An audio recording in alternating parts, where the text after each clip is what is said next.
Hi dears, வணக்கம். நான் சங்கீதா. இது தினத்தோறும். இன்னைக்கு வந்து நம்ம என்ன செய்ய போறோம் அப்படினா, அதாவது குட்டி பிள்ளையார் செய்ய போறோம். நம்ம விநாயகர் சதுர்த்திக்கு பாத்தீங்க அப்படினா நம்ம கெமிக்கல் அந்த மாதிரி எல்லாம் வச்சு பிள்ளையார் எல்லாம் செஞ்சு வைப்பாங்க. அந்த மாதிரி வாங்க நம்ம வீட்லயே எப்படி அழகா பிள்ளையார் மேக் பண்றது அப்படிங்கறத நம்ம இந்த வீடியோல பார்க்க போறோம். ரொம்ப ஈஸியா நம்ம வீட்ல இருக்கிற பொருளை வச்சு ரொம்ப அழகான ஒரு பிள்ளையார் வந்து நம்ம ரெடி பண்ணிரலாம். இந்த மாதிரி பாருங்க எவ்வளவு சூப்பரா இருக்காருன்னு சொல்லிட்டு ரொம்பவே ஈஸி தான். ஒரு அரை மணி நேரம் இருந்தா போதும். நாளைக்கு விநாயகர் சதுர்த்தி அப்படினா நம்ம இன்னைக்கு நைட் இத மேக் பண்ணா போதும். ரொம்பவே ஒரு அழகான பிள்ளையார் பாருங்க. பார்க்கவே எவ்வளவு அழகா கியூட்டா இருக்காருன்னு சொல்லிட்டு ரொம்ப ஈஸி தான்.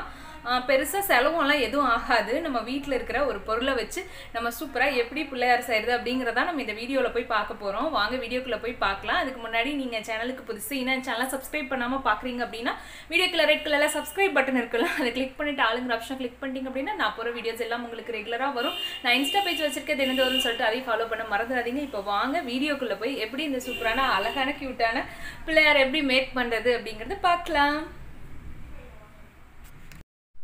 இதுக்கு பார்த்தீங்க அப்படின்னா நான் எடுத்துக்கிற கோதுமை மாவு எடுத்திருக்கேன். நீங்கள் வந்து மைதா மாவு வேணாலும் எடுத்துக்கலாம். இப்போ கொஞ்சம் கொஞ்சமாக தண்ணி தெளித்து நம்ம பூரி மாவுலாம் பிசைவோம்ல அந்த மாதிரி, சப்பாத்திக்குனா கொஞ்சம் லூஸாக பிசைவோம், பூரிக்குனா கொஞ்சம் கெட்டியாக பிசைவோம்ல அந்த மாதிரி தான். ரொம்ப ரொம்ப வதன்னு வந்து பிசைஞ்சிடக்கூடாது. வேறு எதுவுமே சேர்க்க வேண்டாம், வெறும் தண்ணி மட்டும் சேர்த்துக்குங்க. சேர்த்து இந்த மாதிரி பாருங்கள், இந்த அளவுக்கு நல்லா கெட்டியாக இருக்குது பாருங்கள். இந்த மாதிரி வந்து நல்லா பிசைஞ்சுக்கணும். கொஞ்சம் கொஞ்சமாக தண்ணி சேர்த்து பிசைஞ்சிங்க அப்படின்னா கரெக்டாக இருக்கும். பாருங்கள், இந்த மாதிரி கையில் ஒட்டாமல் இருக்கிற அளவுக்கு நம்ம பிசைஞ்சிக்கலாம். இப்போ நெக்ஸ்ட்டு வந்து இந்த மாதிரி சின்ன சின்ன, அதாவது நம்ம பிள்ளையாருக்கு என்னென்ன சைஸ் வேணுமோ, அதாவது தலை, அதுக்கப்புறம் பார்த்திங்கன்னா கை கால் அந்த மாதிரி தனியாக நம்மளுக்கு எந்த சைஸ் பிள்ளையார் வேணுமோ அந்த சைஸுக்கு நான் இன்றைக்கி வந்து ஒரு சின்ன சைஸ் தான் செய்ய போகிறேன். இதுக்கு முன்னாடி பார்த்திங்கன்னா நான் வந்து இதில் ஆக்சுவலாக சேனல்லையே இருக்கும் வீடியோ, நான் வந்து மஞ்சளில் செஞ்சுருப்பேன். அந்த வீடியோ லிங்க் வேணால் டிஸ்கிரிப்ஷனில் கொடுக்குறேன். இது பார்த்திங்க அப்படின்னா எண்டு கால்லையும் கொடுக்குறேன், வேணும்னா போய் பாருங்கள். இதில் செய்யாட்டி நீங்கள் மஞ்சளில் செய்யலாம், அதுவும் இன்னும் நல்லாயிருக்கும். இப்போ இது பாருங்கள், இந்த மாதிரி கை கால் அதுக்கு என்னென்ன சைஸ் வேணுமோ அந்த சைஸ் வந்து நம்ம வந்து செஞ்சு வச்சுட்டு அதுக்கப்புறம் நம்ம அதை வந்து செட் பண்ணிக்கலாம். இது நான் வந்து மைதா மாவுலேயும் செய்யலாம். மைதா மாவில் செஞ்சோம் அப்படின்னா என்ன அப்படின்னு பார்த்தீங்கன்னா கொஞ்சம் வெடிச்சுக்கிற மாதிரி இருக்கும், வெடிக்கிற மாதிரி இருக்கும். நம்ம இந்த மாதிரி கோதுமை மாவில் செஞ்சோம் அப்படின்னா கொஞ்சம் வெடிக்காது. இது எப்படின்னா நீங்கள் நாளைக்கு சாமி கும்பிட்றீங்க அப்படின்னா இன்றைக்கி செஞ்சோம் அப்படின்னா கரெக்டாக இருக்கும். இல்லை அப்படின்னா ஒரு சாமி கும்பிட்றதுக்கு முன்னாடி ஒரு 1 hour முன்னாடி செய்யலாம். இன்னும் ரொம்ப ஒரு நாள் ஃபுல்லுமே பார்த்திங்க அப்படின்னா அது தாங்கும், ஒரு 48 hours வரைக்கும் தாங்கும், அவ்வளோதான். அதுக்கு மேலே வந்து நம்ம இது வந்து மாவு அப்படிங்கிறதுனால ஒரு 4 நாள் 5 நாளெல்லாம் தாங்காது. அதனால் நீங்கள் ஒரு 1 day வந்து மட்டும் இது தாங்கும், அவ்வளோதான். அதுக்கு தகுந்த மாதிரி நீங்கள் ரெடி பண்ணிக்க வேண்டியது தான். இப்போ பார்த்திங்கன்னா கெமிக்கல் அந்த மாதிரிலாம் வச்சு நம்ம வந்து செய்யறதுக்கு இந்த மாதிரி வீட்லேயே வந்து நம்ம செய்யலாம். இது இப்போ நான் வந்து பார்த்திங்க அப்படின்னா அந்த தலை வந்து செஞ்சுருக்கேன், பிள்ளையாரோட அந்த தும்பிக்கையும் தலையும் வந்து இந்த மாதிரி செஞ்சுருக்கேன். அதுக்கு தகுந்த மாதிரி ஒரு உடம்புக்கு பார்த்திங்க அப்படின்னா கொஞ்சம் தனியாக ஒரு மாவு எடுத்து பிசைஞ்சு உருட்டி பண்ணி வச்சுருக்கேன். இதே மாதிரி தான் எல்லாம் நம்ம கரெக்டாக இது கை கால் அதுக்கப்புறம் பார்த்திங்கன்னா 2 கை 2 கால் தலை அந்த மாதிரி நான் வந்து கரெக்டாக அதில் ஈவனாக வந்து உருட்டி வச்சிட்டேன். இது செய்கிறது ரொம்பவே ஈஸி தான். உங்களுக்கு பார்க்குறதுக்கு பார்த்தா இந்த மாதிரி நம்மளாம் செய்ய முடியாது அப்படின்னு நினச்சிக்கோன்னா ரொம்பவே ஈஸி தான். நம்ம எடுத்து கரெக்டாக வந்து அந்த மாதிரி செட் பண்ணி வச்சிட்டோம் அப்படின்னா நம்மளுக்கு அது ஈஸியாக இருக்கும் செய்யறதுக்கு. இது பார்த்திங்க அப்படின்னா நம்ம பத்தி இருக்கும்ல, நம்ம ஊதுபத்தி அதோட ஸ்டிக்கில் தான், இல்லைனா டூத் பிக் இருந்தால் கூட நீங்கள் அதை யூஸ் பண்ணிக்கலாம். அது ஏன்னா சென்டராக நிற்கிறதுக்கு ஒரு ஹோல் மாதிரி போட்டு அதை ஸ்டிக் பண்ணிவிட்டு அதுக்கப்புறம் நம்ம வந்து தலையை வந்து மேலே அந்த உடம்புல வந்து நம்ம செட் பண்ணுறோம். அதுக்கப்புறம் பார்த்திங்கன்னா கையில் லைட்டாக இந்த மாதிரி பாருங்கள் ஒரு ஸ்பூனை வச்சு இந்த மாதிரி செட் பண்ணி நம்ம லைட்டாக நீங்கள் வந்து அதுக்கு என்ன பண்ணலாம் அப்படின்னா அது வந்து இப்படி வைக்கிறோம்ல, வைக்கிறப்ப லைட்டாக தண்ணியை தொட்டு ஒரு சின்ன ப்ரஷ்ஷு இல்லை அப்படின்னா கொஞ்சம் தண்ணியை கையில் ஒரு விரலில் தொட்டு வச்சுட்டு இப்படி ஸ்டிக் பண்ணிங்கன்னா அது நல்லா ஒட்டிக்கும். பாருங்கள், இப்போ நல்லா ஒட்டிடுச்சு பாருங்கள் இந்த மாதிரி. அவ்வளோதான். இப்போ கை கால் எல்லாமே வந்து நம்ம செட் பண்ணியாச்சு. லைட்டாக அந்த ஸ்பூனை வச்சு நம்மளுக்கு விரலெல்லாம் வந்து கோடு இருக்கிற மாதிரி போட்டு விட்டோம் அப்படின்னா பார்க்குறதுக்கு கொஞ்சம் விரல் மாதிரியே இருக்கும். அவ்வளோதான் பாருங்கள் இந்த மாதிரி. இப்போ ஒரு கையை மட்டும் கொஞ்சம் தூக்குன மாதிரி வச்சுருக்கேன். அது எதுக்கு அப்படின்னு பார்த்தீங்க அப்படின்னா லைட்டாக தண்ணி தான், இப்போ ப்ரஷ்ஷில் தண்ணி தொட்டு கொஞ்சம் அது செட் ஆகிற கொஞ்சம் அது விழுகிற மாதிரி இருக்கும். அதனால் லைட்டாக தண்ணி தொட்டு வச்சிட்டிங்க அப்படின்னா அது விழுகாது. அதுக்குன்னு ரொம்ப தண்ணி தொடக்கூடாது, லைட்டாக இந்த மாதிரி தண்ணி தொட்டு வச்சுருங்க. அவ்வளோதான் பாருங்கள், இப்போ நல்லா ஒட்டிடுச்சு. வயிற்றில் பார்த்திங்க அப்படின்னா பிள்ளையாருக்கு ஒரு சின்ன ஒரு ஹோல் போட்டிருக்கிறோம். நெக்ஸ்ட்டு வந்து இந்த கையில் வந்து லட்டு வச்சிடலாம் அப்படிங்கிறதுக்காக கை கொஞ்சம் தூக்குன மாதிரி வச்சுருக்கேன் கையில். அந்த கையில் பார்த்திங்க அப்படின்னா ஒரு சின்ன உருண்டை பண்ணி ஒரு லட்டு வைக்க போகிறோம். அதுக்காக தான் கை கொஞ்சம் நீட்டின மாதிரி வச்சுருக்கு. இப்போ அடுத்தது வந்து காது.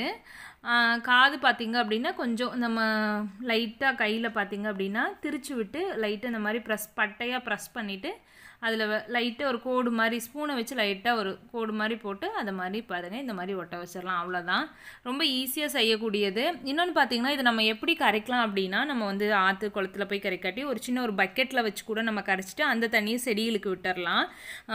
ஆற்றுல தான் போய் கரைக்கணும் அப்படிங்கிற இந்த மாதிரிலாம் நம்ம பிள்ளையார் செஞ்சால் ஆற்று குளத்துக்கெல்லாம் வந்து நம்ம போக வேண்டியது இருக்காது. நம்ம ஈஸியாக வந்து ஒரு பக்கெட்லேயே நல்லா தண்ணி வச்சு நம்ம சாமி கும்பிட்டு அதுக்கப்புறம் பார்த்திங்க அப்படின்னா கரைச்சிட்டு அந்த தண்ணி தான் நம்ம செடிக்கு ஊற்றிடலாம். ரொம்ப ஈஸியாக நம்மளுக்கு வேலை முடிஞ்சிடும். இப்போ பாருங்கள், இப்போ நான் வந்து தும்பிக்கையில் லைட்டாக வந்து ஒரு கோடு மாதிரி போட்டிருக்கேன். நெக்ஸ்ட் இது எதுக்கு அப்படின்னு பார்த்தீங்கன்னா இது ஒரு இலை மேலே உட்கார வைக்கலாம் அப்படின்னு சொல்லிட்டு ஒரு ஐடியா. அதாவது ஒரு லீஃப் மாதிரி இருக்கும்ல, அதில் வந்து நம்ம பிள்ளையாரை தூக்கி நம்ம உட்கார வைப்போம்ல, அந்த மாதிரி தான். அதுக்கு ஒரு சின்னதாக ஒரு உருண்டை எடுத்து லைட்டாக இந்த மாதிரி தட்டியிருக்கேன். அதில் இந்த மாதிரி லீஃப் பண்ணிக்கலாம். லைட்டாக இந்த மாதிரி லைட்டாக பிரித்து விட்டோம் அப்படின்னா அந்த சென்டரில் இருக்கிறது மட்டும் நம்ம எடுத்துடலாம். எடுத்துகிட்டு அது பார்த்திங்க அப்படின்னா லீஃப் மாதிரி நீங்கள் இந்த மாதிரி தான் செய்யணுங்கிற அவசியம் இல்லை, நிறைய விதமாக செய்வாங்க லீஃபு. உங்களுக்கு எந்த மாதிரி வருதோ அந்த மாதிரி கூட நீங்கள் லீஃப் செஞ்சுக்கலாம். இல்லை அப்படின்னா ஒரு சின்ன பாய் மாதிரி செஞ்சு இதே மாதிரி ஸ்கொயராக பண்ணி அதில் பார்த்திங்க அப்படின்னா இந்த மாதிரி ஒரு ஸ்டிக்கை வச்சு லைட்டாக கோடு மாதிரி போட்டுட்டு அதை பாய் மேலே உட்கார வைக்கிற மாதிரி இருக்கும். அதுக்கப்புறம் பார்த்திங்கன்னா சின்ன ஒரு முக்காலி மாதிரி இருக்கும்ல, அந்த 3 கால் முக்காலி அந்த மாதிரி செஞ்சு கூட நம்ம வந்து உட்கார வைக்கலாம். அது நம்ம இஷ்டம், நம்ம க்ரியேட்டிவ் என்ன வேணுமோ நம்மளோட ஐடியா தான் அது எல்லாமே. இப்போ பாருங்கள், அதுக்கப்புறம் பூநூல் போடுறோம். பூநூல் போடணும். எப்போவுமே வந்து பார்த்திங்க அப்படின்னா நம்ம கண்டிப்பாக பூநூல் போடணும். விநாயகருக்கு எப்போ கும்பிட்டாலும் சரி பூநூல் இல்லாமல் மட்டும் நம்ம சாமியே கும்பிடக்கூடாது. பூநூல் வந்து செட் பண்ணிட்டேன். நெக்ஸ்ட்டு வந்து பார்த்திங்க அப்படின்னா கண்ணு வந்து செட் பண்ணியிருக்கு. அவ்வளோதான். இப்போ இதில் நெக்ஸ்ட் நம்ம என்ன பண்ண போகிறோம் அப்படின்னா இப்படியே வைக்க போகிறதில்ல, இவருக்கு வந்து நம்ம வந்து பெயிண்டிங் பண்ண போகிறோம். பெயிண்ட் பண்ணுறது ரொம்பவே ஈஸி தான். அந்த ரங்கோலி கலர்ஸ் குழந்தைகள் இருக்குல்ல, அதில் இந்த மாதிரி பாருங்கள், உங்களுக்கு என்ன கலர் வேணுமோ அது பண்ணிக்கலாம். நான் வந்து எல்லோ ரெட் அந்த மாதிரி பண்ணியிருக்கேன், கோல்டு கொடுத்து. கண்ணுக்கு வந்து பிளாக் கொடுத்துருக்கேன். காதுக்கும் அந்த பொட்டு வைப்போம்ல, பட்டை தீட்டுவோம்ல, அதுக்கு வந்து ஒயிட் கொடுத்த மாதிரி கொடுத்துருக்கேன். சென்டரில் ஒரு ரெட் மாதிரி வச்சுக்கலாம் அப்படிங்கிறக்காக. பட்டை தான் வைப்பார், விபூதி பட்டை, அதனால அந்த 3 கோடு மாதிரி வந்து அந்த ஒயிட்டில் நான் வந்து பண்ணியிருக்கேன். அவ்வளோதான். பாருங்கள், லட்டும் கையில் வச்சாச்சு அழகாக குட்டியாக. அதுக்கு வந்து லட்டுக்கு வந்து எல்லோ கலர் கொடுத்துருக்கு.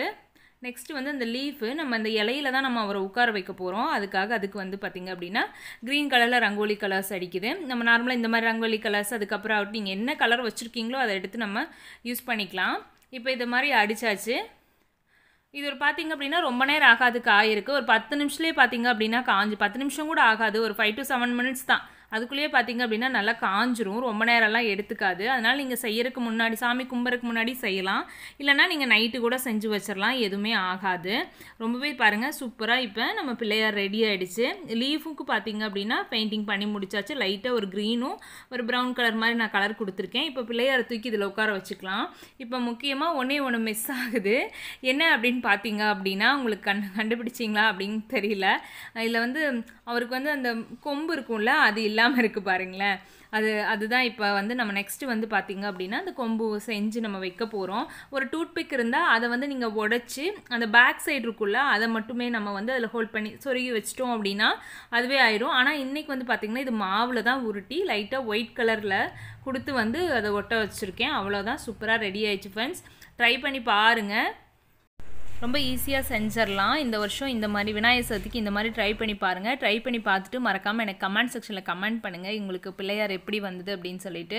இந்த வீடியோ உங்களுக்கு பிடிச்சிருந்தா ஒரு லைக்கும் ஷேரும் கொடுங்க. நான் இன்ஸ்டா பேஜ் வச்சுருக்கேன், தினந்தோறும் அதை ஃபாலோ பண்ண மறந்துடாதீங்க. மஞ்சள் பிள்ளையாரோட வீடியோ எண்ட் கார்டுகளை கொடுக்குறேன், வேணும்னா போய் பாருங்கள்.